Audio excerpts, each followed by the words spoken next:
Que ta sainteté se manifeste à mes yeux. Oh, Shaddai, sois paix pour moi. Prendre les dîmes. Je dis, ah, mais qui t'a fait tout ça? Il dit, non, mais nous avons nos agents là-bas.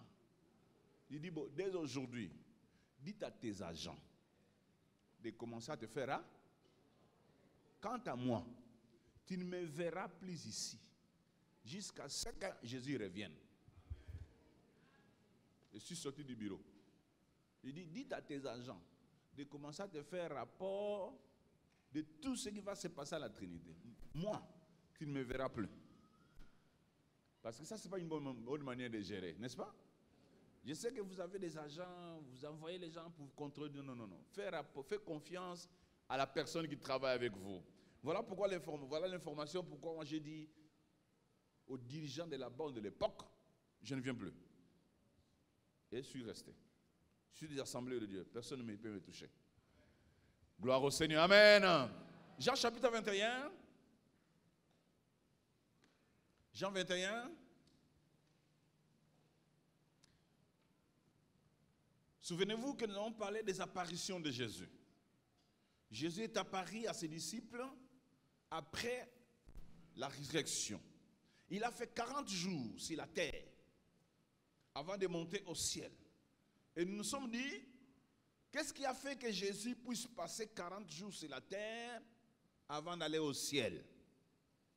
Pourquoi il a voulu passer tous ces 40 jours sur la terre?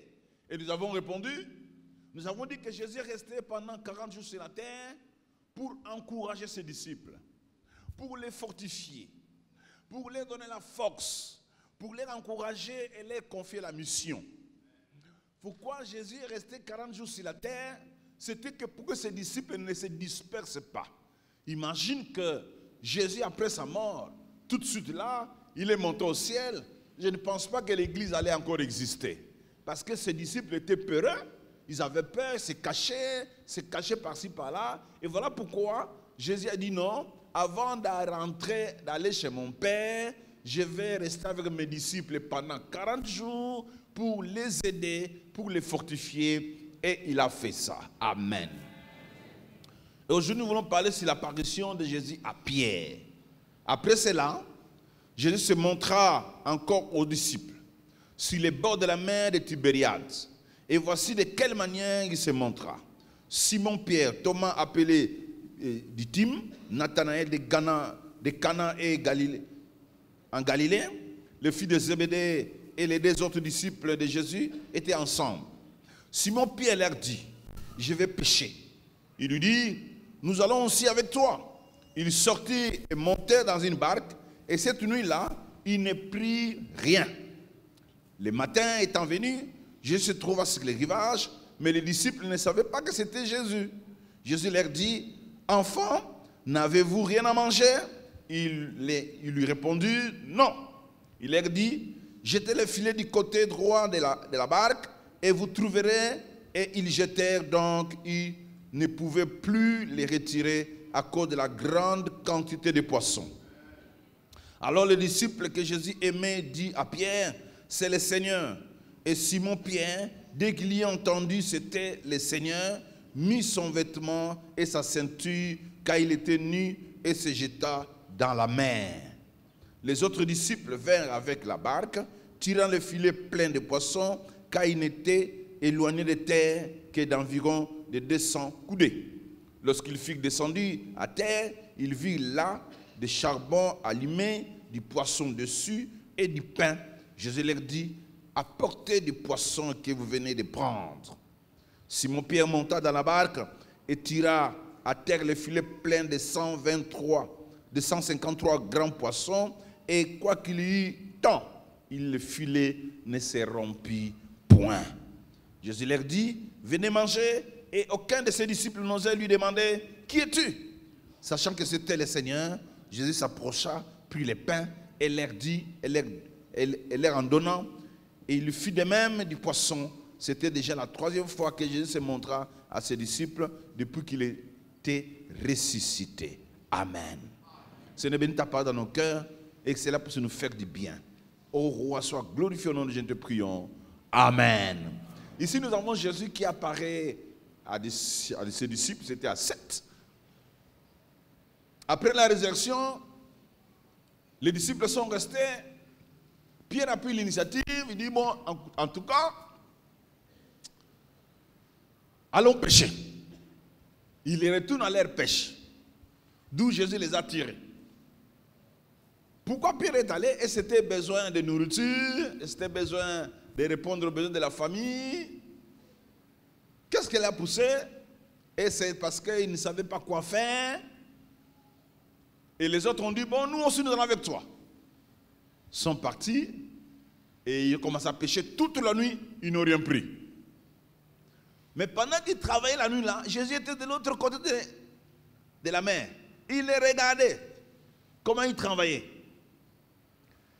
Et ils n'ont rien pris. Après, les matins là, découragés, ils n'ont rien. Jésus leur dit, hé les enfants, avez-vous quelque chose à manger là? Il dit non, nous n'avons rien. Il dit ok, est-ce que vous pouvez prendre votre filet, les jeter de l'autre côté droit de votre barque? Ils ont pris, ils ont jeté. Et quand ils ont jeté, il y a eu beaucoup de poissons. Maintenant, les disciples que Jésus aimait, c'est-à-dire Jean, il dit à Pierre, Pierre, c'est le Seigneur. Dès que Pierre a entendu c'est le Seigneur, il a mis ses habits, se jeta dans le puits. Et après, ils ont commencé à tirer les bateaux, les poissons. Et 153, Pierre a tiré 153 de glaçons du bateau, de la mer. Et Jésus les invita à manger les barbecues de la plage. Avez-vous déjà mangé les barbecues de la plage? Manger tout autour à la plage, les barbecues de la plage. Jésus a fait les barbecues de la plage. Il a fait ça, c'était avec du miel et du poisson. Ils ont bien mangé, et c'était fantastique. Amen. Et c'est comme ça que Jésus a pu fortifier ses disciples. Mais qu'est-ce qui me concerne ce matin? Quand j'ai lu ce texte, j'étais tellement émerveillé. Émerveillé par moi-même d'abord, de voir l'attitude de Jésus. Comment le Seigneur nous traite, comment le Seigneur nous considère, comment le Seigneur voit son peuple, ses disciples. J'ai été émerveillé de voir ce que le Seigneur a fait pour ses 7 frères. Et j'ai donné un thème, ce que Jésus-Christ fait avec l'échec. Dites avec moi, ce que Jésus-Christ fait avec l'échec. Quel est le thème? Ce que Jésus-Christ fait avec l'échec. L'échec, échec. Qu'est-ce que Jésus fait quand il constate l'échec? Quelque part, dans la vie de son peuple. Quand il voit son peuple échouer, quand il voit son peuple ne pas réussir, comment est-ce que Jésus réagisse? Ici, nous sommes en face de Pierre et les autres qui ont échoué toute la nuit. Ils n'ont rien pris, découragés, affamés, déçus. Je pense qu'ils étaient déjà prêts de rentrer le matin. Mais Jésus a une manière d'agir avec son peuple qui échoue. Si vous avez déjà échoué dans votre vie, je vais vous annoncer une bonne nouvelle. Jésus a quelque chose pour vous. S'il y a l'échec qui t'embête aujourd'hui, l'échec, tu as échoué, il y a l'échec dans ta vie. Aujourd'hui, cet échec-là te met la tête en bas, tu ne parviens pas à te relever, tu ne parviens pas à faire quoi que ce soit. J'ai une bonne nouvelle pour vous ce matin. Jésus a quelque chose pour tous ceux qui échouent. Quelqu'un peut dire Amen. Est-ce qu'il y a parmi nous quelqu'un qui n'a jamais échoué depuis qu'il est né? Je peux voir la main de celui qui n'a jamais échoué. Depuis que tu es né, tu n'as jamais échoué. Je ne pense pas qu'on peut avoir quelqu'un parmi nous qui n'a jamais échoué. L'échec, ça fait partie de notre vie. Qui a déjà vu un enfant, bébé, qui cherche à marcher? Qui l'a déjà vu? un enfant a un ngoulement. Qu'est-ce qu'il fait? C'est le scientifique qui dit, cet enfant-là tombe 2000 fois. L'enfant qui cherche là, marcher là, il tombe 2000 fois. Et il ne lâche pas. Première fois, il tombe, il se relève. Deuxième fois, il cherche à marcher. Troisième fois, il cherche à marcher. Quatrième fois, il cherche à tenir. Cinquième fois, mais l'enfant n'abandonne pas. Quelqu'un peut dire amen, hein? Il tombe, il n'abandonne pas. 2000 fois, jusqu'au deuxième 1000 fois, vous le voyez marcher. Je parle à un enfant qui cherche à marcher ici. Est-ce qu'il y a un enfant qui cherche à marcher ici? Même si vous avez déjà tombé 2000 fois, laisse-moi te dire, tiens bon, tu marcheras. Tu marcheras. Quelqu'un m'entend? Même si vous avez déjà échoué à l'école, n'ayez pas peur. Même si vous avez échoué aux examens d'État, n'ayez pas peur. Même si vous avez échoué à quelque chose, n'ayez pas peur. Vos affaires ne tiennent pas, il y a l'échec dans votre vie, n'ayez pas peur. Votre emploi ne marche pas, n'ayez pas peur. Votre pays ne tient pas, n'ayez pas peur. Il y a quelque chose que Jésus va faire après votre échec. Qu'est-ce que l'échec? L'échec, c'est un événement. L'échec n'est pas un destin. C'est un événement. Un événement qui t'arrive d'échouer dans tel domaine. Et cela ne signifie pas que, puisque tu as échoué dans ce domaine-là, ça devient votre destin. L'échec, frère, c'est une source d'expérience. Une très grande source, énorme d'expérience. Laisse-moi te dire, frère, l'échec, c'est un outil pour se reconstruire et non pour se détruire. L'échec n'est pas là pour vous détruire. L'échec est là pour vous reconstruire. Si vous avez déjà échoué quelque part dans votre vie, n'ayez pas peur. Cet échec-là n'est pas pour votre destruction. Dieu a un plan pour vous. Quelqu'un peut dire un grand amen. Ce matin, je voudrais que vous changez votre vision sur l'échec. Si vous avez une mauvaise vision sur l'échec, et vous ne savez pas quelle est la bonne manière de voir l'échec, vous n'irez nulle part. Mais laisse-moi te dire, ce matin, votre vision va changer. L'échec, bien-aimé, n'est pas le manque d'intelligence.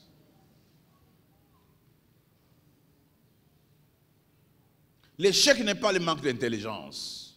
Ne pensez pas quand tu vois quelqu'un échouer au diplôme d'État, échouer en classe, à l'université, cela ne signifie pas que cet enfant-là, ce frère-là, n'est pas intelligent. Non! Cela signifie que ce frère-là, Dieu va lui montrer notre prochaine étape.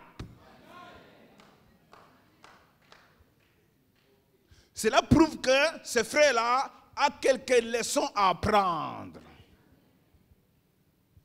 Il y a encore quelques leçons à apprendre. Mais cela ne signifie pas qu'il n'est pas intelligent. Il doit compléter quelques leçons. Puisque ces leçons-là lui manquaient, voilà comment il a échoué. Mais il est intelligent, frère. L'échec ne signifie pas au bout du souffle. Que je suis au bout du souffle, c'est fini, je ne peux plus rien.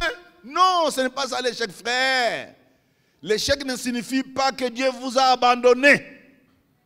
L'échec signifie que Dieu a un plan merveilleux. Acclame le Seigneur.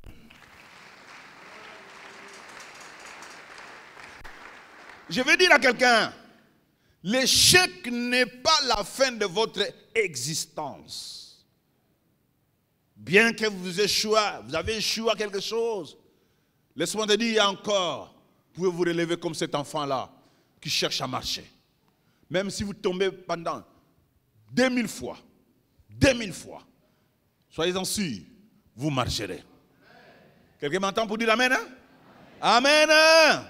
Donc, dans cette histoire de Pierre, nous voyons comment cet homme Pierre a échoué. Pierre a échoué étant disciple de Jésus. Il a échoué. Mais l'attitude de Jésus envers Pierre m'a tellement intéressé. J'ai dit Dieu est bon. Quelqu'un peut dire Amen. Dieu est bon. Premier échec de Pierre, c'est en face d'une adolescente, une jeune fille, dans Luc 22, 54 à 61. Pierre avait promis la fidélité à Jésus. Moi, je serai avec toi. S'il faut mourir, je mourrai avec toi. Moi, je marcherai avec toi. Moi, je ne t'abandonnerai jamais. Moi. Jésus lui a dit, monsieur, aujourd'hui, tu me nieras combien de fois? 3 fois. Les mêmes jours, une adolescente qui vient dire à Pierre, toi tu étais avec lui. Oh non, je ne connais pas. 3 fois comme ça, les coqs chantent. Et quand les coqs chantent, Jésus regarde Pierre.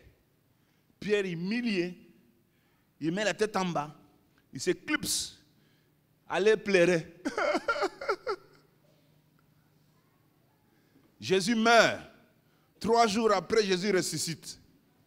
Et puis on te dit, Pierre, la personne que tu as niée est tu feras quoi? Il dit, en tout cas, Souka m'a commis. Moi, je ne pense pas que Pierre, quand il a entendu Jésus ressuscité, il se réjouissait.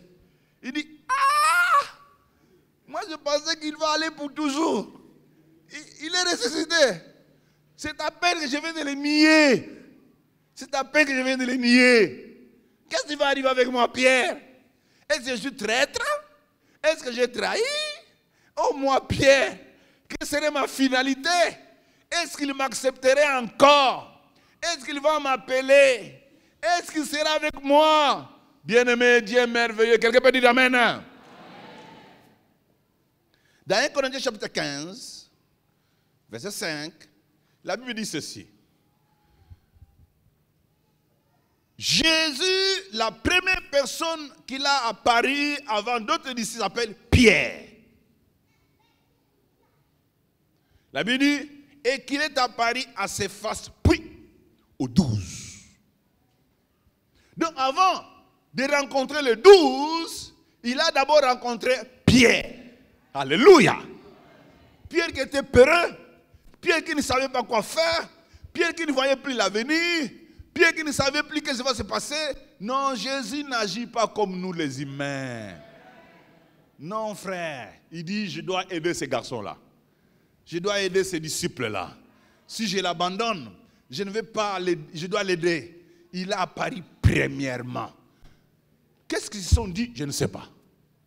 Mais c'est Paul qui donne cette information. Qu'est-ce qu'ils se sont dit? Pourquoi Jésus a apparu premièrement à Pierre? Sans doute c'est pour les fortifier. Sans doute pour lui dire, tiens bon, ne t'en fais pas, courage. Je suis ton Seigneur. Ne suivez pas cette... Sois calme. Voilà les seigneurs que nous avons besoin dans la vie. Quelqu'un m'entend? Voilà les seigneurs que nous avons besoin dans la vie. Quelqu'un peut dire Amen. Et lorsque Pierre a fait ça, ça lui est. Il a nié Jésus. Il a perdu 1, la joie. 2, la silence.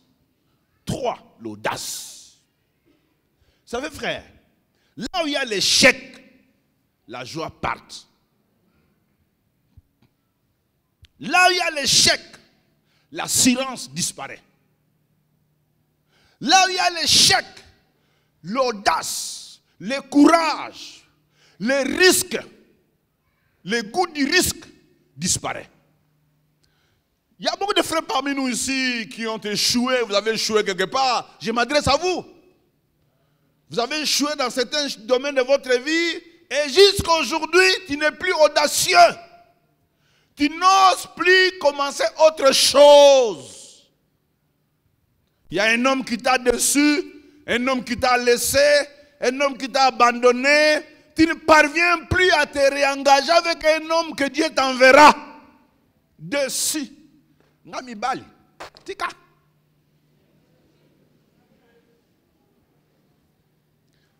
Alléluia. Frère, laisse-moi te dire, n'aie pas peur. Jésus veut te redonner la joie. Jésus veut te donner le courage. Jésus veut te donner l'audace. Si tu as échoué une affaire quelque part, tu as échoué, refais autre chose. Recommence l'affaire. N'abandonne pas parce que tu as échoué à telle affaire, à telle affaire, à telle affaire. Et que non, moi je ne suis pas un homme d'affaires. Hein, parce que quand j'ai fait ça, ça n'a pas tenu. Quand j'ai fait ça, ça n'a pas tenu. Qui te le dit? Tout le monde est un homme d'affaires. Moi je suis un homme d'affaires. Je m'occupe des affaires de mon père. Cette église c'est une affaire. Qui n'est pas un homme d'affaires? Tous nous sommes des hommes d'affaires. Tiens mon frère, entreprends les choses. Ne perdez pas votre courage parce que tu as échoué quelque part. N'abandonnez pas votre joie parce que les choses n'ont pas tenu. Dieu t'appelle de te tenir debout. Alléluia. Alléluia. Tiens-toi debout. Regardons Pierre. Comment le Seigneur l'a aidé. Pierre a repris le courage. Il y a même un historien qui dit que depuis tout ce temps-là, pour Pierre, dès que les coqs chantaient, c'était un signe pris. Donc le chant des coqs les poussait à prier. Voyez ce que l'espérance, voilà ce que ça donne, hein? L'échec, c'est ce que ça donne. Hein?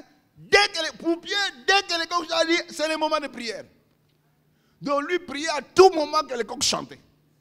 Donc il a transformé le reniement de Jésus qu'il a eu au moment où le coq a chanté à une vie de prière. Transforme ton échec à une victoire. Transforme ton échec à un comportement positif. Transforme ton échec à un comportement de victoire. Ne te laisse pas battre par l'échec, frère. Est-ce que je m'adresse à quelqu'un? Ne te laisse pas abattre par l'échec. Regarde nos aînés dans la foi. Comment ils ont marché devant l'échec. Pierre a tenu debout devant l'échec. Acclamons le Seigneur.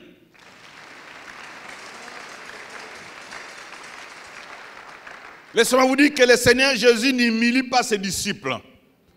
Il ne peut pas t'humilier. Il n'a pas dit à Pierre, toi tu pensais que je reviendrai plus à la vie. Tu verras maintenant. Tu vas comprendre que moi je suis le Seigneur des Seigneurs. Tu m'as nié devant une femme. Toi, tu verras ce que je dois te faire. Non, Jésus n'est pas comme ça. Il est un Dieu bon. Il est un homme bon. Et c'est comme ça qu'il veut que nous puissions marcher. Quelqu'un m'entend? Il veut que nous puissions le copier. Il ne faut pas toujours rappeler à quelqu'un ses fautes. Chaque fois tu rappelles, toi, ce que tu m'as fait dans la vie. Toi, ce que tu m'as fait. Attends, je te verrai. Toi, un jour, en tout cas. Non, ça ce n'est pas le comportement chrétien. Un chrétien ne se comporte pas comme ça. Un chrétien se comporte comme Jésus. Quelqu'un peut dire amen, hein? Si quelqu'un reconnaît ses fautes, il accueille et continue la marche. Et fortifie la personne. Gloire au Seigneur. L'échec n'est pas la fin de vie. Ce n'est pas la fin. Jésus rencontre Pierre à deux. Et ils ont arrangé les choses à deux, avec sagesse et grâce. Pierre, debout. Voilà maintenant, l'homme debout, il dit bon, on va faire quoi? Il entraîne les autres, il dit bon, allons pêcher. Allons pêcher. Allons pêcher. Ouais frère, donc l'échec, c'est une épreuve. C'est quelque chose qui vous arrive pour vous éprouver, pour vous améliorer. L'échec est là pour vous aider à dépasser vos limites. Je peux dire que l'échec, c'est une bénédiction déguisée. Qui m'entend? Bénédiction déguisée. Derrière l'échec, il y a une grande bénédiction que tu ne vois pas. Ne te laisse pas abattre par l'échec. J'ai dit l'échec, c'est une bénédiction déguisée. Et quand tu ne comprends pas ça, tu serais abattu par l'échec et tu ne vas plus t'en sortir. J'appelle quelqu'un qui m'entend ce matin. Sortez de votre échec. Il y a des réussites quelque part pour vous. C'est possible que tu réussisses. C'est possible que tu puisses aller loin. Dieu t'attend, il t'appelle. Sors de cela. Amen. Yes, amen. Donc, ce que le Seigneur fait avec l'échec, c'est de l'améliorer. C'est de nous aider à dépasser l'échec. C'est ce que le Seigneur fait. Amen. Maintenant, il va à la pêche. Deuxième échec. Il va maintenant à la pêche. Après avoir rencontré le Seigneur, il rentre dans son groupe. Je ne sais pas si après ça, comment Pierre a vécu. Il est dans le groupe. Il dit, mais mes amis, il est ressuscité, hein, oui, mais le ventre n'a rien à manger, frère. En tout cas, moi, je parle pêcher. Hein? Moi, je m'en vais au pêche. Où? Dans le lac où Jésus les avait rencontrés, où Jésus les avait dit, vous êtes des pêcheurs d'hommes. Ils vont là-bas, pêcher toute la nuit. Ils n'ont rien trouvé. Mais Jésus là-bas, il les regardant. Comment Jésus avait réagi? Il dit, ces disciples n'ont pas encore compris que moi, je les ai appelés. Ils sont là encore dans les pêches. Ils retournent. Non, Jésus n'a pas réagi comme ça. Il connaît que vous êtes humain. Il sait comment vous traiter. Il n'est pas rigoureux comme vous avec des chicottes. Il dit, il chicote les gens comme... Non. Ce n'est pas quelqu'un qui vient avec des chicottes. Il sait que Pierre est un humain. Je sais comment l'aider. Et ainsi vous aussi. Il sait comment vous aider. Acclame le Seigneur.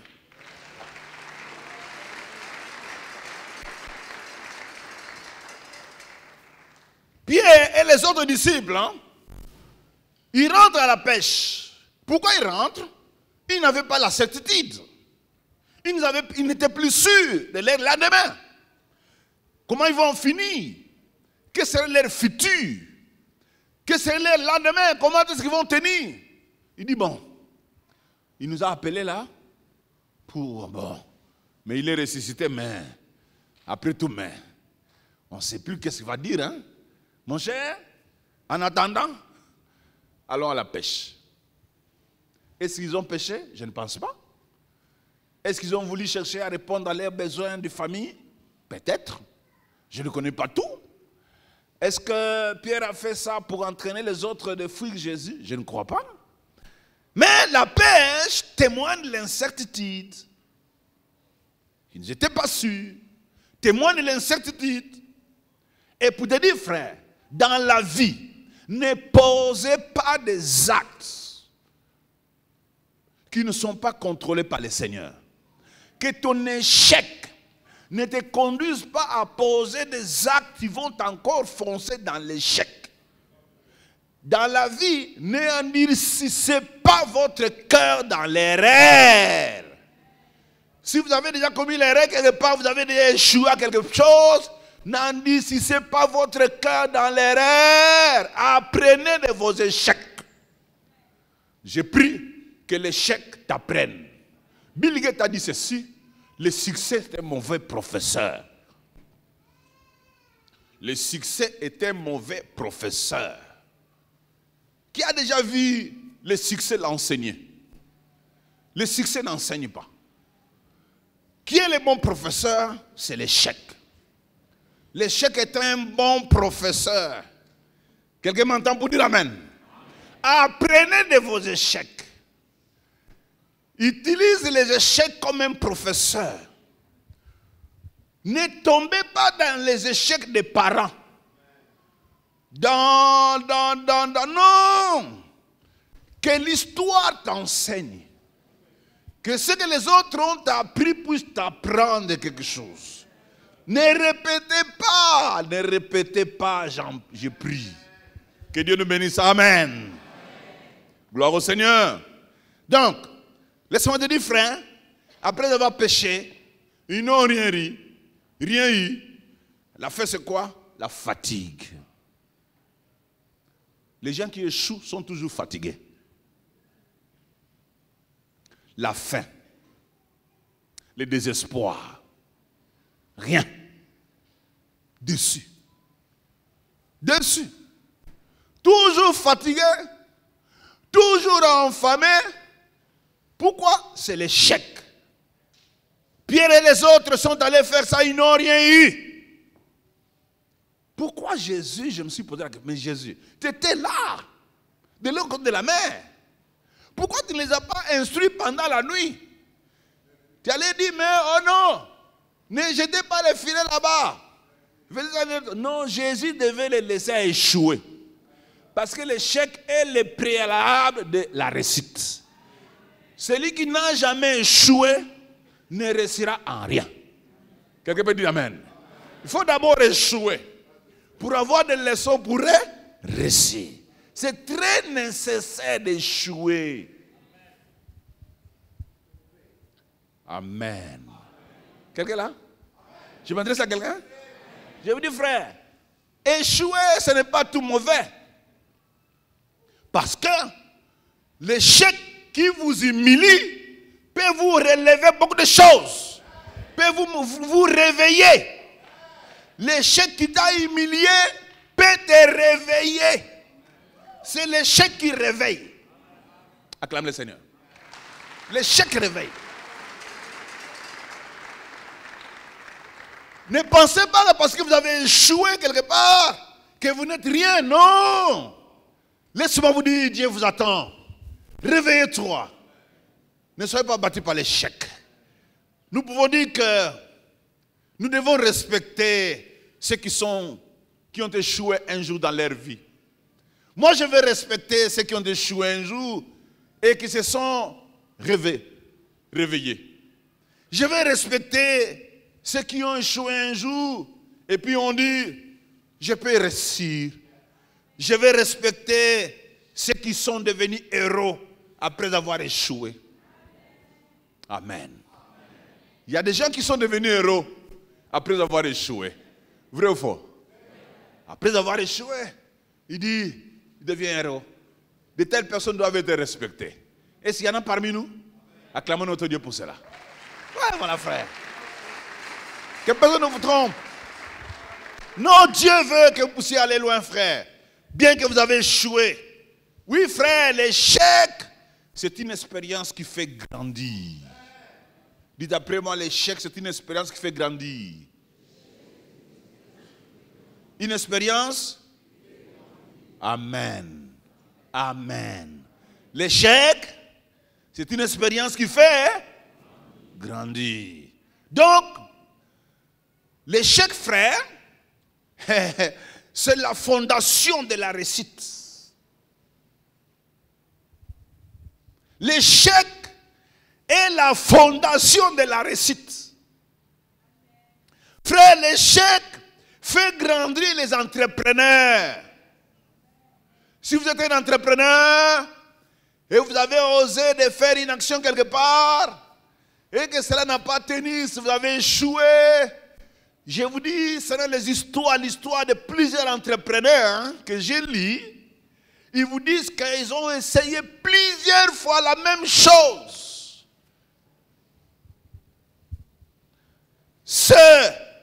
L'échec fait grandir les étudiants. L'échec fait grandir les travailleurs. L'échec fait grandir les pasteurs. Amen. Quelqu'un peut dire bien Amen. Et là, c'est très important, frère. Pierre et les autres sont allés à la pêche. Pourquoi? Jésus est ressuscité? Oui, mais il est où? Qu'est-ce qui va arriver pour nous demain? Ça, c'est une preuve que leur séjour, pendant ce temps, c'était le séjour de médiocre. C'était le séjour d'angoisse. C'était le séjour sans joie. Ils étaient là sans joie. Jésus est resté, oui, mais les ressuscités Jésus-Christ. Gloire au Seigneur. Les ressuscités Jésus. Quelqu'un peut dire gloire au Seigneur. Restaure la joie. De ceux qui ont perdu la joie par rapport à l'échec. Restaure l'espérance par sa présence. Quand ils ont péché, ils n'ont rien eu. Eh les enfants, n'avez-vous rien à manger là? Non. Alors jetez les filets à votre droit. Ils jettent les filets. Pia. Et quand ils ont jeté les filets, beaucoup de poissons. Jésus restaure la joie. Jésus restaure l'espérance. Jésus restaure l'assurance. Jésus restaure la vie. Quelqu'un m'entend? Frère, écoutez, 153 gros poissons. Et puis vous tirez les filets ne se tordent pas, ne se détruisent pas. Ça c'est un miracle. Parce que tu ne peux pas tirer 153 poissons dans un filet qui ne se détruit pas. Quand Jésus soutient, il soutient.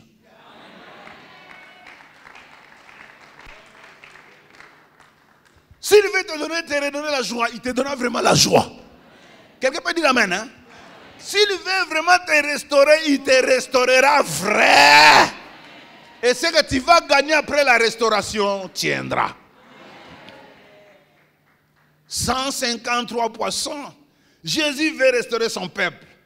Il a mis du feu. Pierre a nié Jésus devant le feu. Et maintenant devant le feu, c'est le pain et du miel et du poisson. Avez-vous déjà mangé avec Jésus? Jésus restaure la joie. Jésus restaure l'espérance. Il dit venez manger. Qui invite? C'est Jésus qui invite. Là j'ai aimé.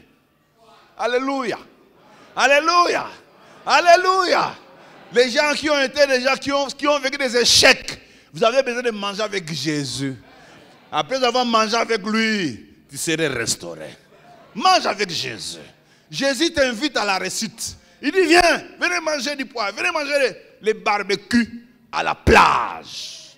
Je sais qu'il y a des frères qui ne connaissent pas de plage. Quand je parle de plage là, ils ne comprennent rien. Barbecue à la plage. Vous savez ce que ça fait? Hein? Fait les poissons faits à la braise. Qui a fait? C'est Jésus. Il s'est bien préparé. Hein? Ce n'est pas Pierre qui a préparé, c'est Jésus lui-même qui a préparé. Parce que s'il veut te restaurer, il va te préparer. S'il veut te restaurer, il te préparera les choses. C'est lui qui va t'arranger la table. Venez manger, venez manger. Ils sont venus manger. Et puis, ce qui se passe, personne n'ose dire c'est qui. Imaginez un peu cette atmosphère-là. Vous mangez avec quelqu'un, mais personne ne dit que c'est qui. Tous savaient que c'était le Seigneur, mais personne ne parle que c'est le Seigneur.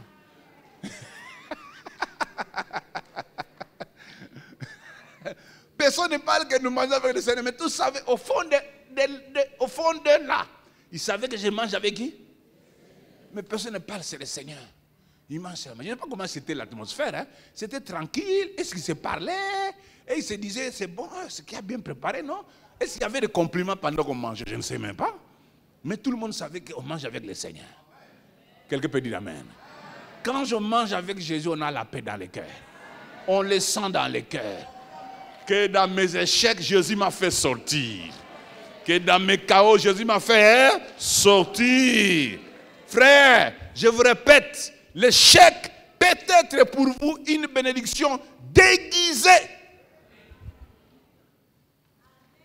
Une bénédiction déguisée. C'est ce que Dieu dit à Josué dans chapitre 1, verset 9. Il dit, Josué, ne t'ai-je pas ordonné? Fortifie-toi, prends courage, ne t'effraie pas et ne t'épouvante point, car c'est l'Éternel ton Dieu et avec toi dans tout ce que tu entreprendras. C'est un ordre de ne pas céder à l'échec. C'est un ordre. Jésus a donné l'ordre. Dieu a donné l'ordre à Josué. Josué, change ta vision de l'échec. Parce que Josué, c'est le général que Dieu a appelé. Il devait faire face aux guerres. Il devait faire face aux malaises de plusieurs nations. Il lui dit avant de partir, Josué, ne t'ai-je pas ordonné? Ne t'effraie pas. Autre chose. Ne t'épouvante pas à une autre. Alléluia. Alléluia. Ne t'effraie pas. Que personne ne puisse t'effrayer. Que les nations que tu verras dans la vie ne t'effraient pas. Que les circonstances ne t'effraient pas. Ne t'épouvante pas, ne panique pas. Josué, cessez de paniquer. Devant les difficultés, ne panique pas. Tiens bon. C'est un ordre. Josué te donne l'ordre. Que personne ne puisse t'intimider. Ne t'effraie pas. Ne sois pas intimidé par les circonstances. Ne sois pas intimidé par ce que tu vois. Et ne panique pas, Josué. Je te donne l'ordre. Je suis avec toi. Quelqu'un m'entend? Je dis à quelqu'un, il est avec toi. Ne soyez pas effrayé. Ne soyez pas intimidé. Même s'il y a l'échec, relève ta tête. Dis, Seigneur, je relève ma tête. Dites avec moi, Seigneur, je relève ma tête. Encore, je relève ma tête. Tu as échoué en quoi dans ta vie? Je pose la question, tu as échoué en quoi? Tout le monde peut échouer. C'est le chemin de tout le monde. N'aie pas peur. Relève ta tête. Tous nous avons échoué dans la vie. Qui n'a jamais échoué? Pourquoi tu veux être abattu par l'échec? Pourquoi tu veux que l'échec puisse t'éliminer dans la vie? Pourquoi tu veux faire effacer par l'échec? Tout le monde a échoué quelque part. Tu peux faire mieux que ça. Alléluia. Tu peux bien t'en sortir. Il y a un mari qui t'a fait échouer, n'aie pas peur. Refais, recommence. Acclame le Seigneur. Recommence. Sois dans le Seigneur. Il va te donner un bon mari qui va t'amener jusqu'à la vieillesse. Alléluia. Ne pense pas que c'est la fin, ce n'est pas la fin. Une femme t'a dessus, n'aie pas peur. Viens dans le Seigneur. Cherche Jésus. Il va t'amener vers une bonne femme. Avec qui tu vivras dans la vieillesse. Tu peux tout refaire. Quelqu'un m'entend? Frère, voilà comment Jésus réagit à face de nos échecs. Il ne nous enterre pas. Il relève nos têtes. Inclinons nos têtes dans nos prières le Seigneur.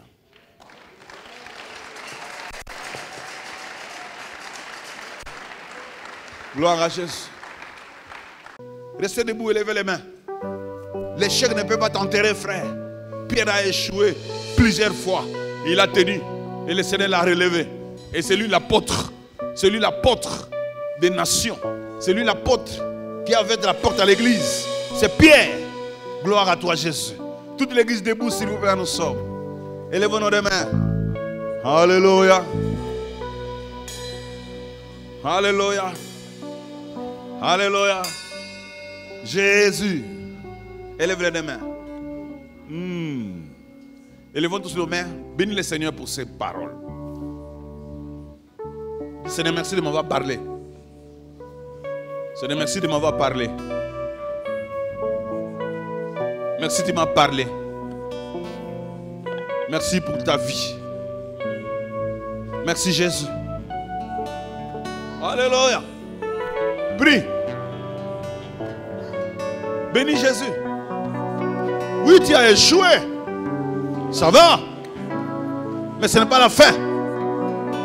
Alléluia. Bénis Jésus. Merci pour ta parole.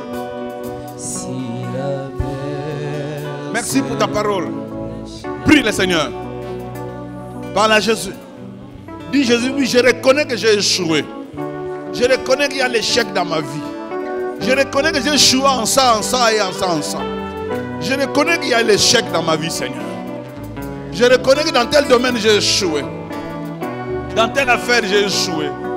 Dans telle situation j'ai échoué. Dans telle chose j'ai échoué. Seigneur, je reconnais que dans mon ministère, il y a eu des échecs. J'ai échoué plusieurs fois dans mon ministère. Je reconnais cela, Seigneur. Je reconnais. Mais toi, tu m'appelles, Jésus, de venir vers toi. C'est toi qui relèves. C'est toi qui soutiennes. Comme tu l'as fait dans la vie de Pierre. Seigneur, tu es aussi capable de le faire dans ma vie. Oui. Je change ma façon de voir l'échec. Je change ma façon de voir l'échec. Je change ma façon de voir l'échec. Change ta façon de voir l'échec. Je change ma façon de voir l'échec. Oui, Seigneur. Je change. Je suis le bébé qui tombe plusieurs fois. Et à la fin qui marche. Oh Dieu, oh Dieu, oh Dieu. Je n'abandonne pas. Oui, je n'abandonne pas. J'avance avec toi, Jésus. Les bébés qui tombent plusieurs fois et à la fin qui marchent. Je suis ce bébé-là. Je marcherai. Alléluia. Oh yes. Oh gloire à toi Seigneur. Alléluia.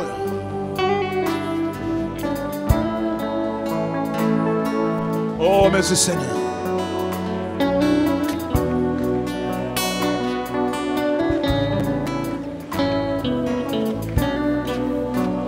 Tu as déjà échoué combien de fois dans la vie? Tu as déjà échoué combien de fois? Oh merci Seigneur. Élève les mains. Prie après moi, à haute voix. Seigneur Jésus, le restaurateur de ma vie. C'est toi Jésus. Tu n'agis pas comme des hommes. Tu es Dieu. Tu es Seigneur. Oui Seigneur. Quand Pierre t'a nié, tu ne t'es pas vengé contre lui. Tu l'as accepté. Tu l'as fortifié. Tu l'as appari. Tu lui as donné le courage. Oh Dieu, moi aussi, j'ai besoin de toi. Fortifie-moi. Encourage-moi. Remplis-moi, Seigneur, de ta force, de ta puissance. Jésus, relève ma tête. Change mes pensées. Jésus, change mes pensées. Soyez redressés. Soyez redressés. Soyez redressés. Soyez redressés. Soyez redressés. Soyez redressés. Soyez redressés. Soyez redressés. Redressez-vous. Soyez redressés.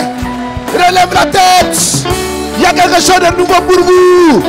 Alléluia. Jésus. Jésus. Alléluia.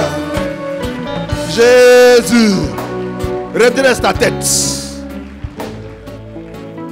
Redresse ta tête. Si la mer se déchaîne, si les vents soufflent fort, si la barque t'entraîne. Gloire à Jésus. Gloire à Jésus.